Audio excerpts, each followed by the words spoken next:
Oké. Ja. Volgens mij neem ik al op en je ziet een heel klein balkje bovenin. Dus volgens mij is het niet zo.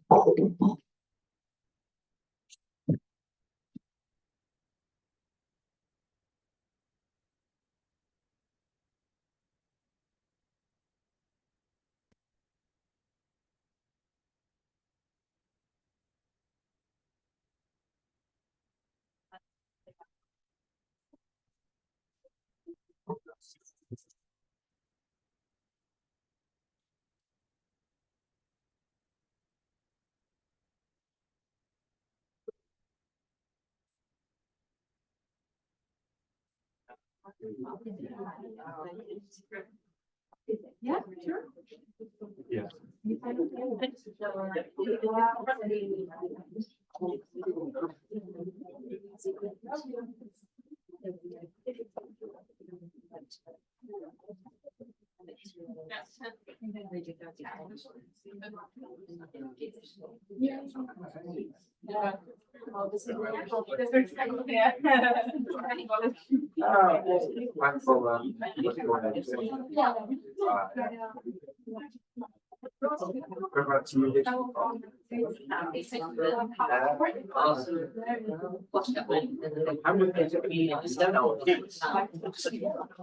Four trains.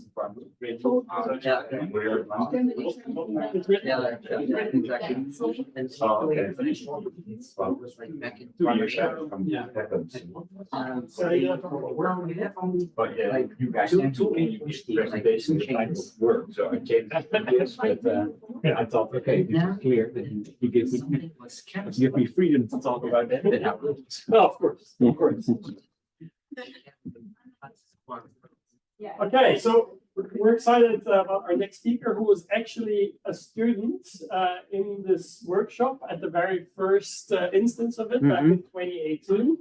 And now he comes back as a presenter. In the meantime, Martijn has done quite a lot of work. He's an assistant professor now at Erasmus MC. And we asked him to present on his work that he did during his PhD and kind of developed later when he was a researcher, called WORC. Some of you might know it. It's a really cool platform that allows you to do all sorts of modeling, feature selection, all at the same time, and then ensemble the results. But I will let Martijn talk about it. Thanks, Martijn. Yes, thank you for the kind introduction. So indeed, I work at the Erasmus MC, and I work both at the radiology and pathology department. So I also do pathomics, and I also combine radiomics and pathomics, which is very nice. But instead of, let's say, giving you a broad overview of everything I do, I decided to focus a bit on the model optimization specifically, and to show you also why this is important in radiomics research. So I'm in this group called Bigger in the Erasmus MC, and we're a big image analysis group. So we're with approximately 60 people, and all of us are engineers. So we only do medical image analysis on a lot of different applications. So we're primarily embedded in the radiology department. So we mostly work on radiology data. Yeah, and as you've seen this morning, there's a lot of things you could do with the data. So we make a lot of, let's say, quantitative estimations. So the segmentations you saw, also more functional imaging, but also more and more predictions about the patients. So therapy response, diagnosis, well, you've seen a lot of examples already this morning. And indeed, the whole domain has been taken over by AI. So also in our group, we use, let's say, the more conventional radiomics with handcrafted features, but more and more we also use deep learning. So what I will tell you a bit about today, I've decided to structure it a bit like a paper. So I will mostly discuss model optimization and first show you why we, or also you, need it actually, to show you a bit how you could do this, and well, to show you hopefully some convincing results to convince you once more that this is really required. So during the presentation, if you have any questions or comments, just speak up or raise your hand. So really feel free to just interrupt me. Okay, so why are we doing this? Well, you've already seen the story. We're going towards personalized medicine. So we see that all patients are different, basically. So luckily, we have a lot of ways to collect data about patients. For example, radiology, of course, but there are many more data types that we could collect. Also pathology, for example. And the task of the clinicians is to use all this data to make a lot of predictions. Well, and as all of you know, this is quite a challenging task. already from the outlook of it, it sounds quite complex to be able to understand all these data types and make such complex decisions.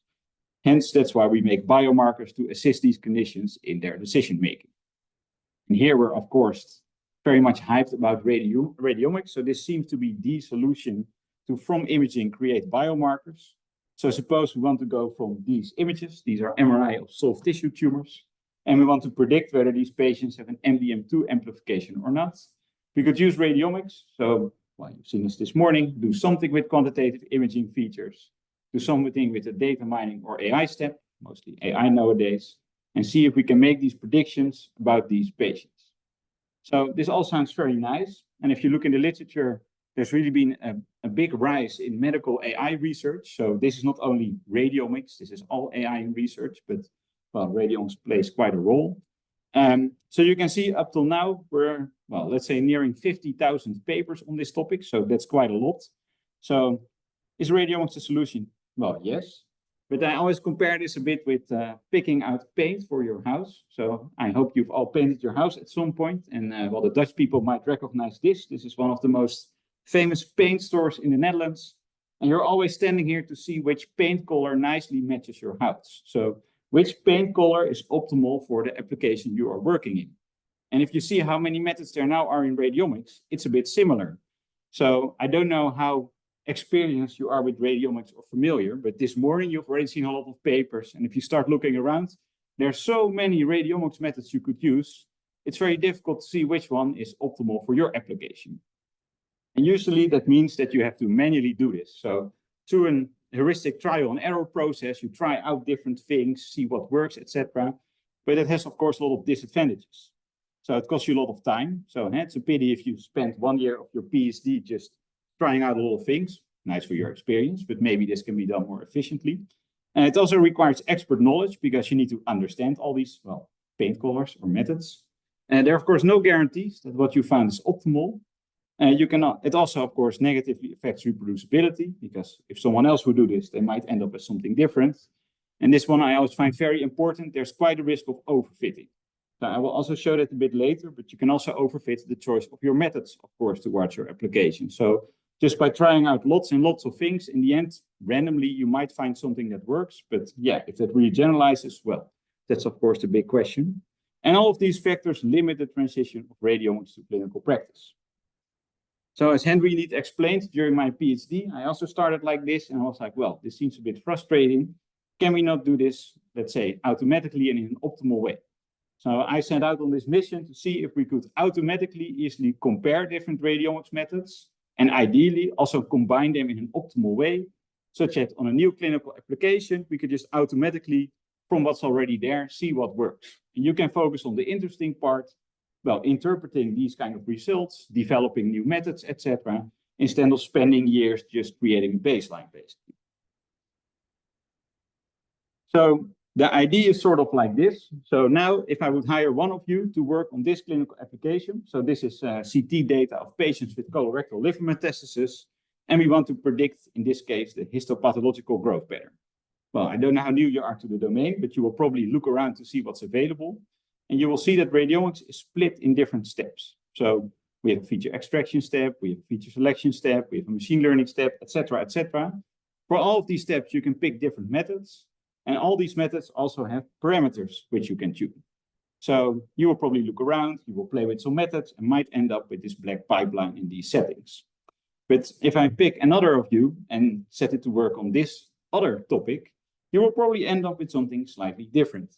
So this orange pipeline, so these specific methods, these specific high parameters, and so on and so on. So this is how you end up with 50,000 papers in the domain.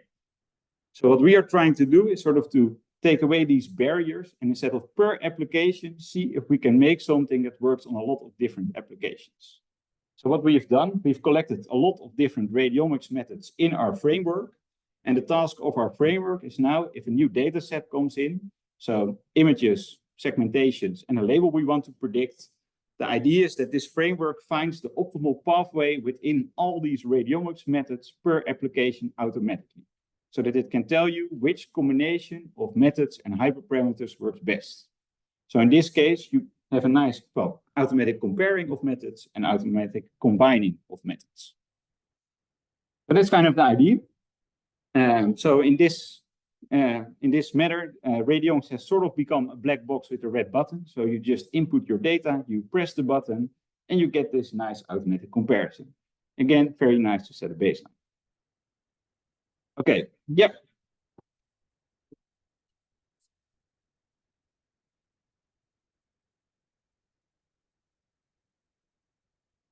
Yeah, so I here indeed focus on, let's say, prediction tasks, so classification and regression tasks. And indeed, we require that the input are images and segmentations. Yeah, the segmentation methods can be different. It can even be manual. But of course, I could make this exact same image for segmentation methods, right? I could also, as an input, have different images. You want segmentations of different organs out. Which method do you pick for segmentation? You could do something similar. But here, indeed, I focus on the classification part. Yeah. Okay, so that's the ID. And now, let's say we go a bit more technical in how to do this.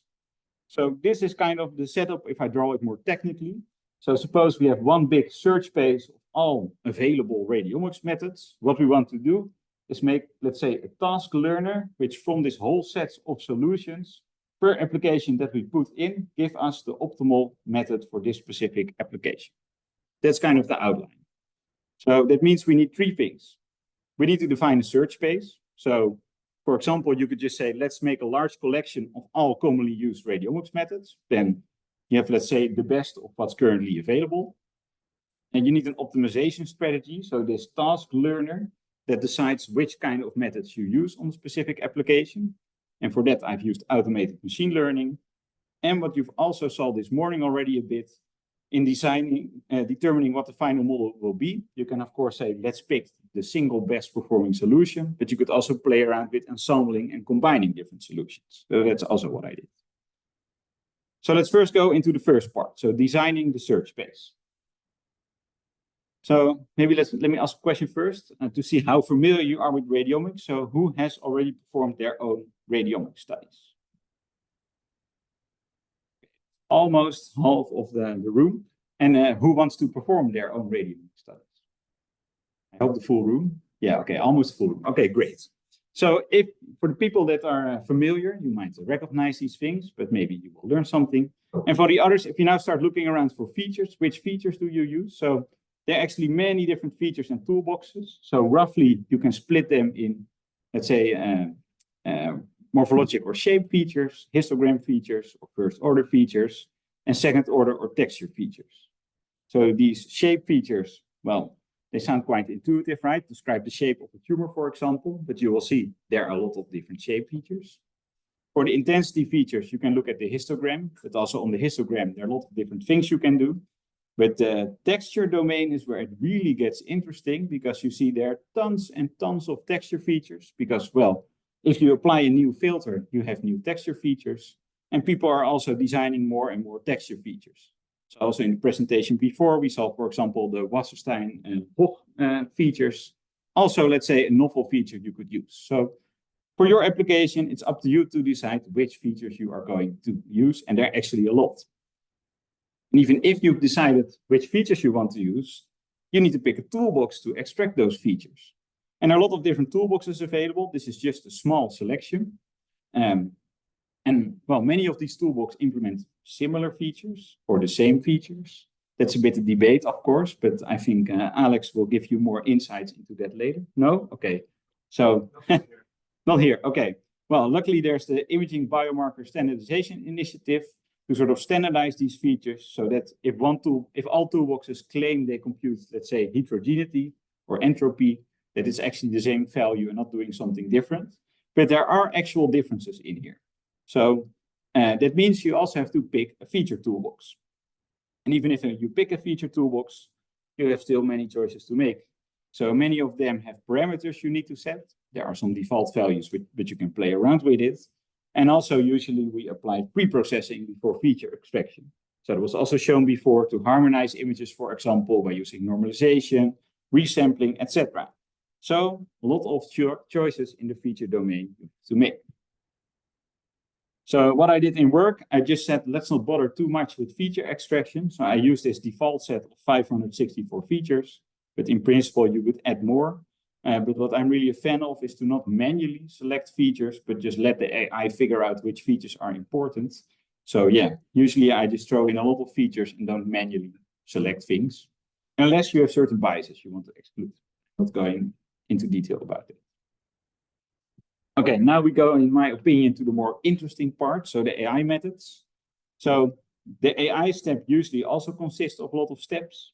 So I will here focus on conventional radiomics, so handcrafted features plus conventional machine learning. So it usually means we have a couple of steps we do in this AI part. So we scale the features to make sure features have a similar scale. We can do imputation to replace and estimate missing values. At some point, we will do some feature selection to select which features are relevant. Some resampling to compensate for class imbalance, and there are a lot of other steps you could do. But in the end, we all put this in a classifier. So it could also be a regressor, for example, but I just use the term classifier here, which will make the final model to split into classes, for example, in this case. So a lot of different steps you could do. So let's see. Yeah, and most of these methods also have, of course, parameters which you need to tune. So even if you select a feature selection methods, you still have to tune the parameters of the feature selection method. So what I did in work, I standardized everything. So everything is standardized into steps. And I'm not going to explain this whole slide to you, but basically what I try to do is to include a large collection of popularly used methods in radiomics. So I've included a couple of feature selection methods, a couple of classification methods, imputation methods, etc., to make sure my method can pick from all of these methods what it can use. And some methods are mandatory. For example, for the classification, you need a classification methods, but some parts the model can also skip. So that's why you sometimes see activator parameters, because it can decide to activate this feature selection method or not. So for all of these methods, we have included hyperparameters, and for all these hyperparameters, distributions from which the method can pick. So, for example, here, let's pick an easy one. PCA, you're probably familiar with. Well, we have, this is a good example. Okay, here, for example, univariate testing, very easy. You have to select a threshold for the p-value. So we just made a logistic uniform distribution to pick the p-value to set the cutoff. Very simple. So all of this you can find in the paper, but these are the default settings. There's actually a lot more for regression, for multi-label classification, etc., etc. But I don't have time to explain all that. But the idea is, with this, we have a search space of, well, popular and commonly used radiomics methods that our tool can pick from. Okay, so this is sort of schematically how it looks. So we've said, okay, this is the whole workflow you could potentially pick from. And then the model, just like I showed in the image before, in this landscape tries to find the right pathway of methods to use. So I've here in gray sketched a bit which methods, for example, it can decide to use. So it can decide to use feature imputation, use group-wise feature selection, maybe skip the resampling, and here as a classifier, select a random forest with a certain number of trees, etc., etc. So I call these things workflows, so specific sets of hyperparameters and methods. And one such workflow could then in the end be, for example, your radiomics model you train. Okay, so that was the search space. Let's say that's the easy part, because that's collecting all kinds of radiomics methods. Still takes some work. But now we go into the optimization part. So what we can do, we can look, for example, in the domain of automated machine learning. So this image I picked from Microsoft Azure. But the idea with automated machine learning is that you basically automate an optimization task by using machine learning. And in this case, we're automating picking a machine learning model. So it's a bit machine learning inception. Actually, automated machine learning also has hyperparameters. So there are people doing this. So if you're interested, you have this paper called Infinite Gradient Descent. It's quite a theoretical exercise, but someone keeps using gradient descent to optimize gradient descent, etc., etc. So bit of a niche area, but anyway, what we try to do here we have a data set, something we want to optimize, for example, an AUC of classification. We have certain constraints because, well, such things are quite computationally intensive sometimes, and we don't have infinite resources. And what I would say, we also have a search space which we give, so options it can pick.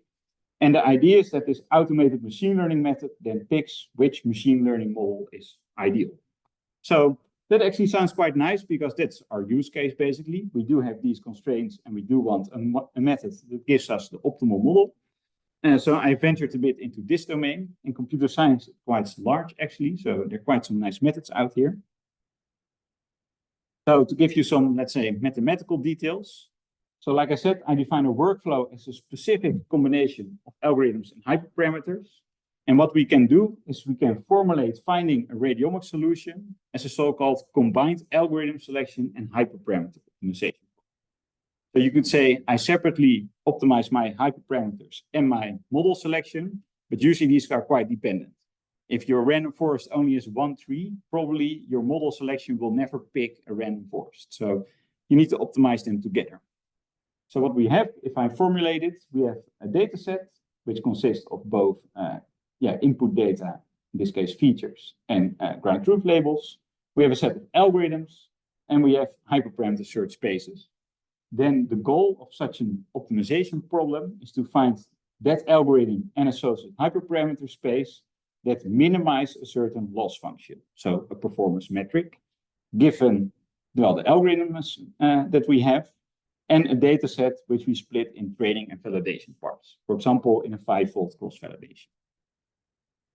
So this is just from computer science. And what's actually nice, if we introduce a hyperparameter that selects between algorithms, we can just rephrase this as one big hyperparameter optimization problem. So that's why I also had these selector hyperparameters in my search space to turn this into a hyperparameter optimization problem. So this is all from this paper, which is really nice. And so this is all pure computer science. So now if we want to apply this to our radiomics search space, what do we need to do? Well, we need to slightly reformulate it, because what we want to do is we want to include all components. So this is actually only for classification methods. So we extend it to include all radiomics steps. And we introduce these activator parameters to make sure the method can skip certain steps. And these selector hyperparameters, like I said, to turn everything into a pure hyperparameter optimization problem. So without going into detail, you can rephrase it slightly to still make it an optimization problem, but then, with these requirements. So now we have basically a way to, from this whole search space that I showed you, find this optimal workflow. So to do this, you can still use multiple optimization strategies, and I tried out two. So one is just a simple random search, because that's usually a nice baseline and it's pretty quick. So I show in the paper that 1,000 iterations works quite well. I'm not going into detail again here. And I also compared it to Bayesian optimization using this specific method called SMAC, which I also won't go into detail. But basically what this does, it tries to make a surrogate model to predict which of your workflows work best.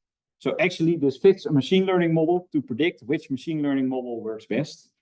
So that's the machine learning inception. But this method won quite some challenges in computer science. So it's quite a nice method in the AutoML domain. So that seemed a good candidate to compare with what we have. And it can optimize this problem. Many methods cannot optimize this problem. Okay, so how does that look to sort of give you a sort of visual impression? So what I do, I always start with computing all radiomics features, because it's a bit redundant to every time compute a different feature set. So that's just the input of this whole algorithm.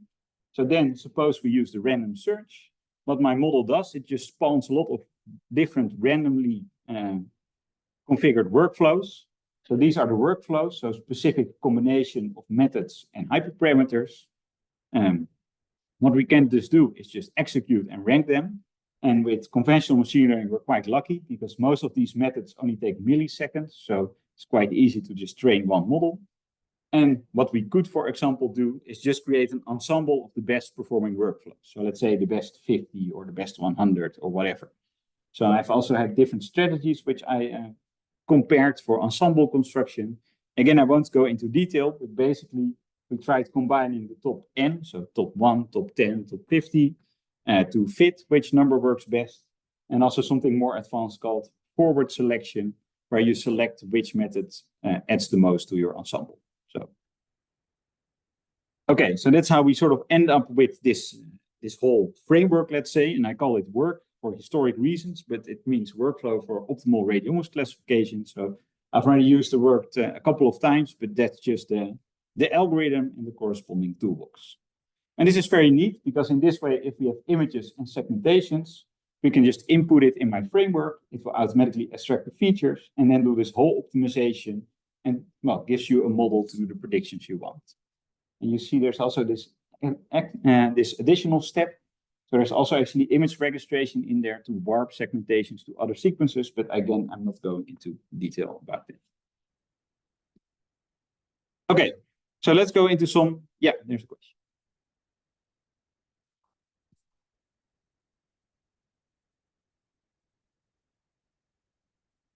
Yeah, so whether this depends on one or multiple tumors per patient. So this depends a bit what your aim is. So suppose you have a patient with, let's say, 10 metastases, or they can have multiple metastases. So let's say we look at liver metastasis.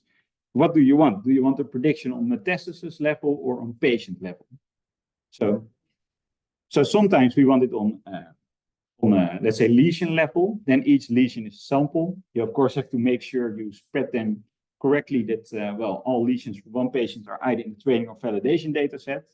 But then we could do per lesion, but you could also do per patient. And then you go into how to, well, compute features. So you could do it per lesion. That's also what my toolbox by default do. But if one patient has one lesion and the other has 10, then the other has 10 times as many features. And these methods cannot handle that very well. But actually, in my toolbox, there are multiple merging strategies, which it automatically compares. So it's both suitable for per lesion and per patient level. And in this way, you get a prediction per patient. Or per image, actually, I should say, because well, you could also do multiple images per patient. So it's both possible, but it depends on your clinical question. Yeah. And don't excuse for asking questions. I'm really glad to take questions. So please go on. Okay, so some experiments and results. So one thing I find very important to highlight is your evaluation setup, because if you do so much optimization, it becomes very easy to overfit things. So by default, I do this 100 times random split cross-validation. So I hope you're all familiar with cross-validation, but instead of k-fold, what we do here, if we have the full data set, we just, well, in this case, the image is a bit unclear, but we 100 times split in training and testing.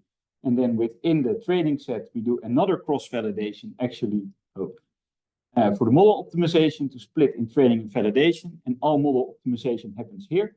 Then we get one trained model or one ensemble, and that we test on the test set. So I really make sure that the test set doesn't go even in this script, because I really don't want these things to overfit on the test data set. And this is very important because on the validation data set, super easy if you do proper model optimization to get 100% performance. So, well, super easy. Sometimes it doesn't work, but most of the times it's quite easy actually. So model optimization, please be careful if you do this, that you never ever overfit anything on the test data set. And for external testing, I also have a setup, but I won't go into detail. But in both of them, we have this proper model optimization on the training data set. Okay, so I thought let's just copy paste this from the paper to, in the presentation, if you look back, see what the data sets are. But let's go to something more visual. So I showed this originally on 12 different clinical applications. It's almost all oncology, but you see there's also an Alzheimer data set in here. So clinically, these tasks are quite unrelated because they're different tumor types or different organs or different questions that we want to do. So sometimes it's diagnosis, sometimes genetic mutations, etc. They vary a lot in size. So the smallest data set is only 40 patients. There are different modalities that we use, etc., etc. Yeah, so quite a variety of clinical applications that we use. Yes, okay. And maybe good to point out, 6 of these data sets we made publicly available in this work database. So that's nice for reproducibility, because now you can run my toolbox, for example, on these data sets, and you can, well, just see what comes out. But feel free to also use these data sets in your own research. Question? Is that a typo? You have 60 scanners per data set in the multi-center? No, that's not a typo. I have 60 scanners per data set on average, yes. Yes, so, okay, good to give some details. So I'm from the Erasmus MC in Rotterdam, and we're a referral center for many different diseases. So that means many times we get scans forwarded from local hospitals, and the scan is made locally. And sometimes it's all over the country. So if you look back in the data, on average, I have 60 different scanners in the data set because it's from different hospitals, or also it's a long time span. And well, brain MRI is quite nice because it's quite well standardized. Abdominal MRI, for example, is not. So most of these data sets are one big mess, which I like because radiologists can also deal with this. So I think our AI method should also be able to deal with this. And actually, if my AI method is able to deal with 60 different scanners, there's a relatively high chance it will also work on the 61 scanner. So in external validation, or when we try this in a new hospital, I actually like that I have quite a heterogeneous data set. Of course, it can also harm your performance, and you have to make sure that, well, the model is not qualifying based on hospital. But yeah, my data sets are usually one big mess. Yes. Yeah, another question? So, the view of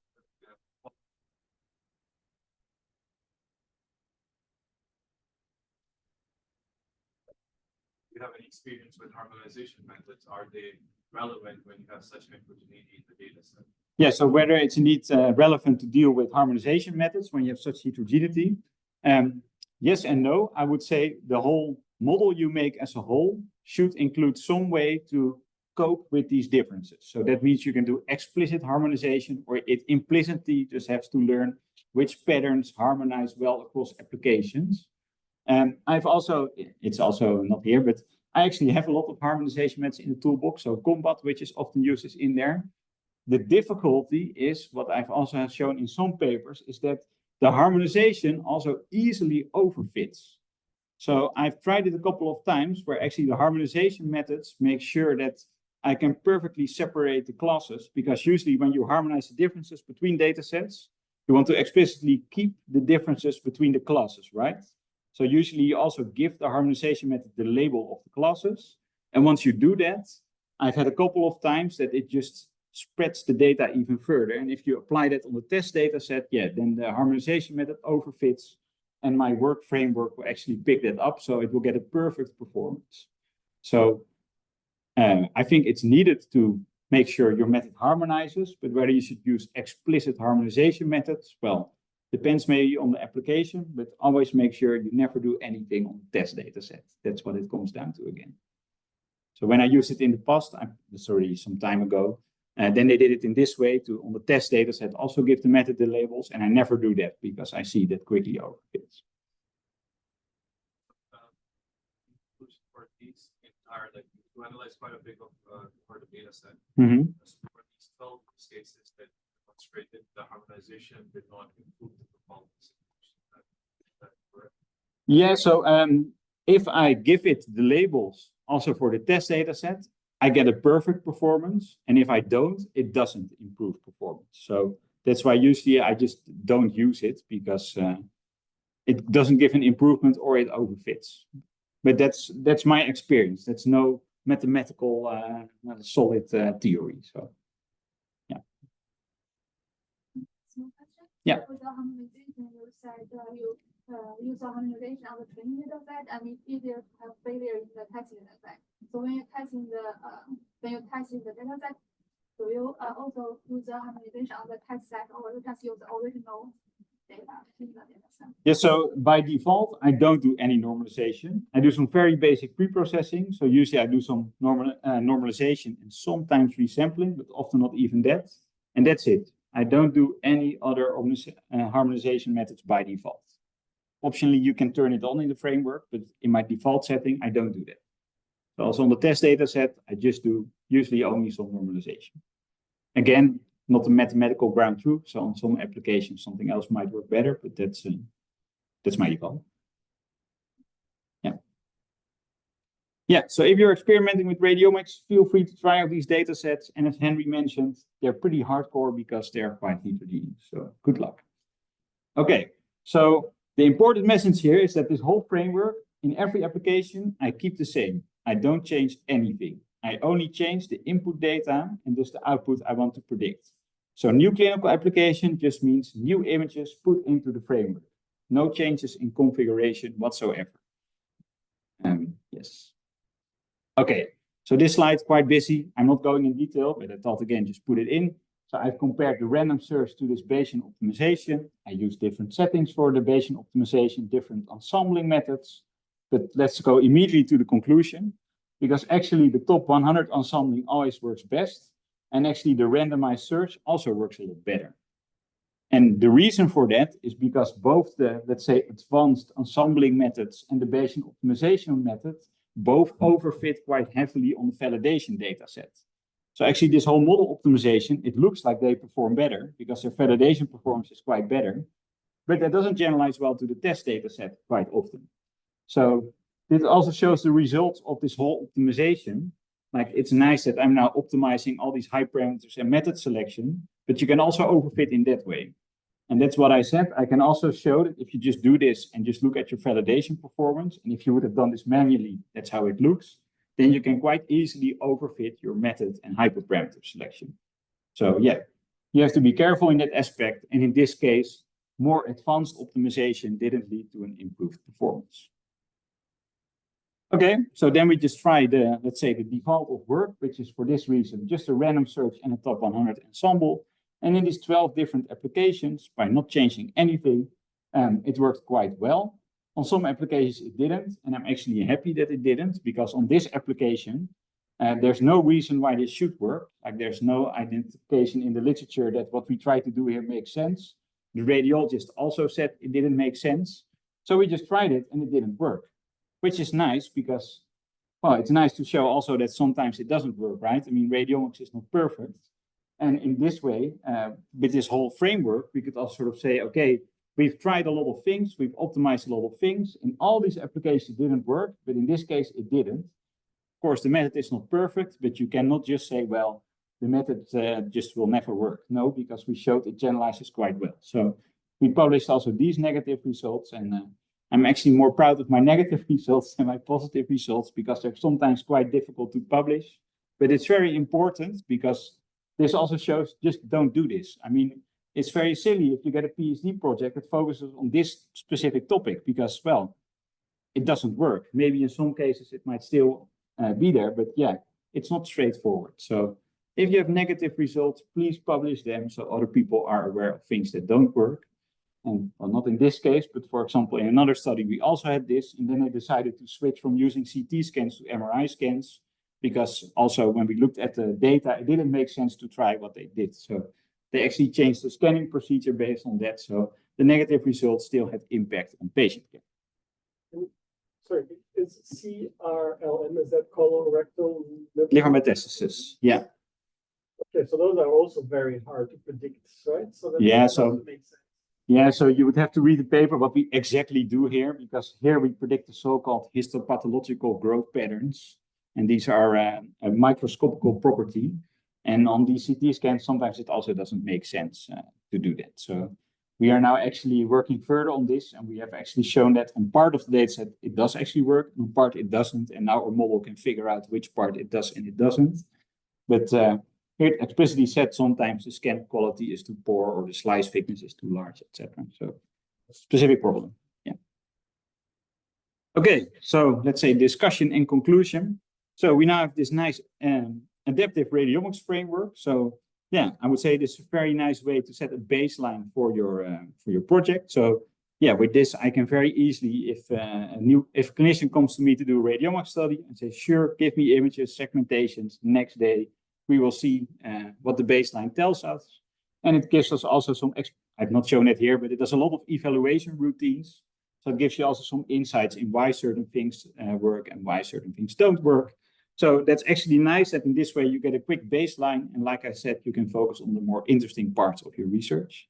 The software is open source. The database is publicly available. There are tutorials, there's documentation, there's code to reproduce my work paper.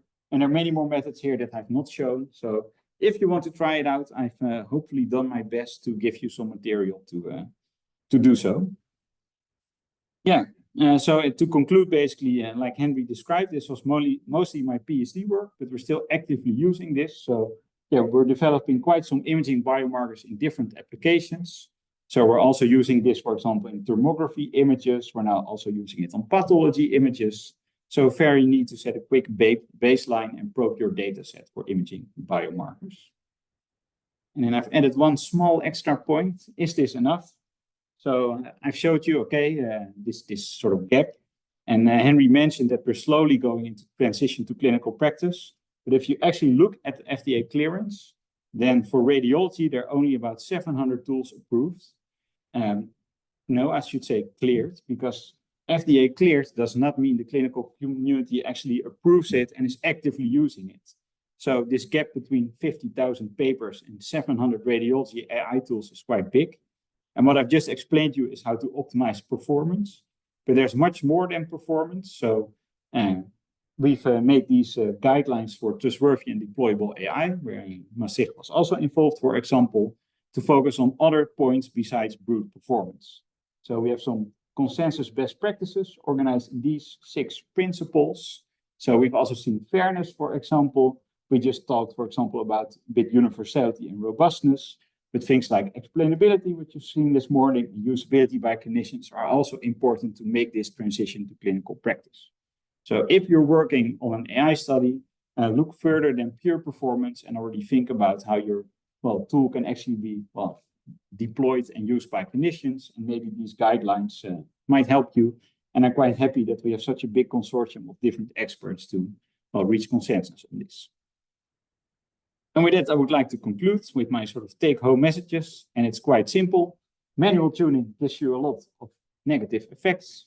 Optimization can help overcome these, but it also has limitations because it can still be time-consuming, and you still risk overfitting if you overfit your model selection. So nice to do, but be aware of the limitations. And on the last point, indeed, pure performance is not sufficient to make this transition. And with that, I would like to thank my team and collaborators and you for your attention.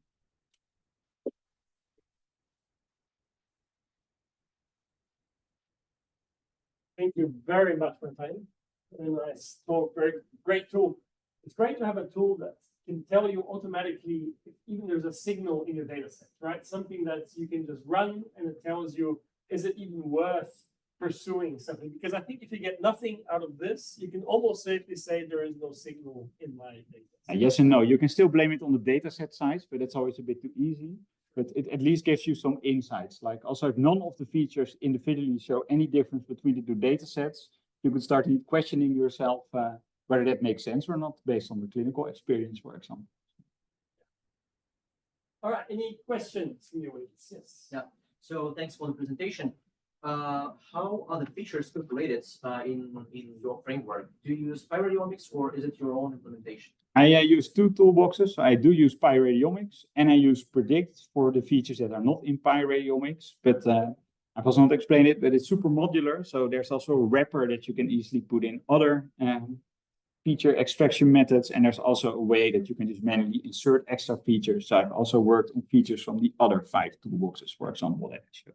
Okay, so if, for example, I'm using this framework, this would mean that the features are IBSI compliant, so I can be on the safe side that the features are calculated correctly. Well, yes and no, because IBSI is nice, but it has, so for the IBSI set, and if you use Radiomics, yes, but there are things in Radiomics, but also in the other feature toolboxes that are not in IBSI, because IBSI doesn't cover all features that are available, which is logical because there are new ones invented every day. So a subset is IBSI compliant, a subset is not, but that's because it's not defined in IBSI.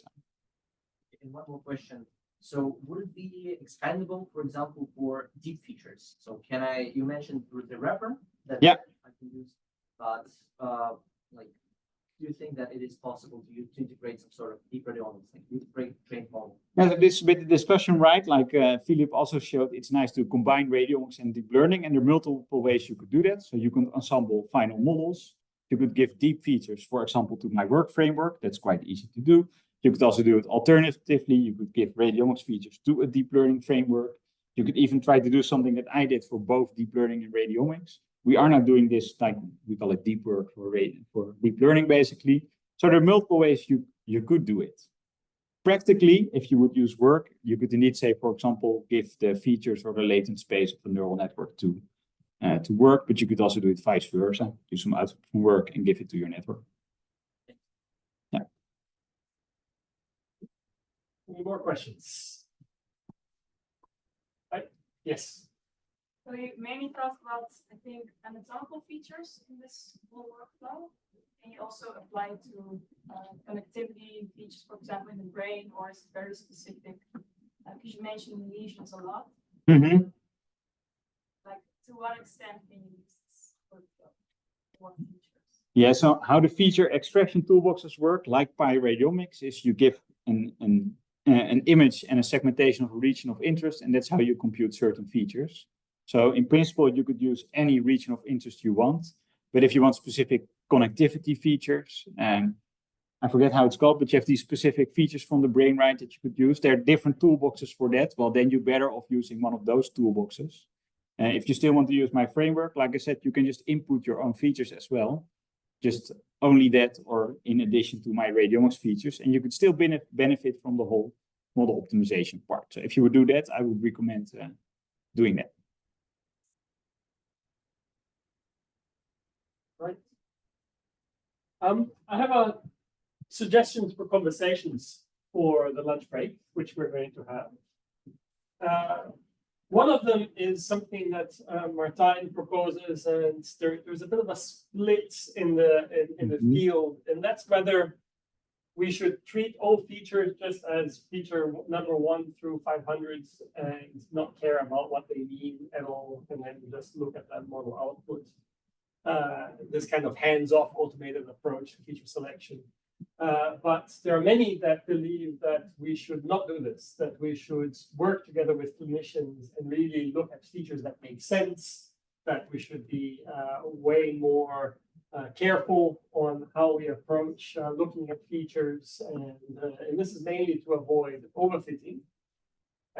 I'm not saying anybody's right or wrong, and I'm not saying that this split is even, but it is definitely a conversation that we've had, for example, at AI4Image meetings. And the other one is something Martijn mentioned really 100 times, and I understand why. And I'll tell you, I joined this group of Philippe Lerma in 2017, and at this stage, people already made whole careers out of radiomics, right? So Google Arts, who used to be a PhD student of Philippe's, is now quite famous in the field. So we have a long, strong tradition in our lab of doing this type of work. But even I notice a drift in touching the external validation data set and the testing data set too often, allowing for leakage to happen completely.